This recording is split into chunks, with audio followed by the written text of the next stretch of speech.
खुलुमबाय। आं सोमदोन राभा। जों एक्स एनडिएफबि आरो लोगोसे आंनि लोगोफोर दङ। नै बुलेट बसुमतारी दं, गान्दा बसुमतारी दं, लोगोसे नै निजोम बसुमतारी दं आंजों लोगोआव। जों दिनै गोबाव सम जेलाव थाबोनायबो जाबाय, 10 बोसोर। दा बेल प्रसेस मोननानै न'निफ्राय जामिनदार थामिनदार हमनानै थाखा फैसा गारनानै जेन थेन न'आव फैबाय, जों उदां जाबोबाय। गोजोननाय मोनदों। जायफोर जोंनि थाखाय एसे हेफाजाब होदों बेफोरनि थाखाय जों धन्यबाद होयो।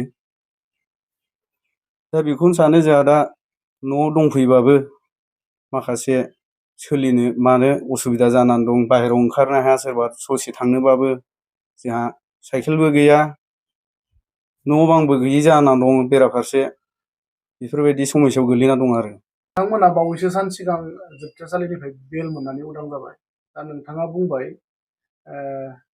उदां अख्राङाव फैनानै न'आव थाफैनो मोनदोंब्लाबो सोलिनो थाखाय गोब्राब। दा बेफोरनि बेलायावथ' आरो जों न'खरावबो एसेबां अबस्थाफ्रा थिग नङा। जों गोदाव सोराव बिदिनो दाहार साहार लानानैबाबो कर्टखौ गाहैनांबाय। नै दाख्लैबो थांबाय जोङो 28 थारिखआव कर्टखौ गानानै फैबाय। बेफोरबायदिनो जों बुहुद उसुबिदायाव गोलैना दं आरो दा। सहाय खालामनायाथ' दा रावबो फैथ'वाखैनो लोगो हमनो। मा खावलायनो सानगोन दैदेनगिरिफोरखौ? दा बिथांमोना सारमोना जोंखौ एसे नायसनबा मोजां जागौमोन। जों दा बेखौनो मोजां लुगैयो।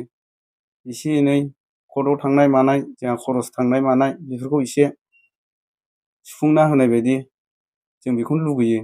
बिटिआर गोजोन गोरोबथा जानानै थांबाय 2020 मायथाइनि 27 जानुवारियाव। बेजों लोगोसे बारग' एनडिएफबिफोरनो रिहेबिलिटेसननि मुङाव 4 लाख राङै होदोंमोन। नाथाय नोंथांमोना बे समाव जोबथेसालियाव दंमोन। दा बे 4 लाख रांखौ नोंथांमोना मोननो हादोंना हाया?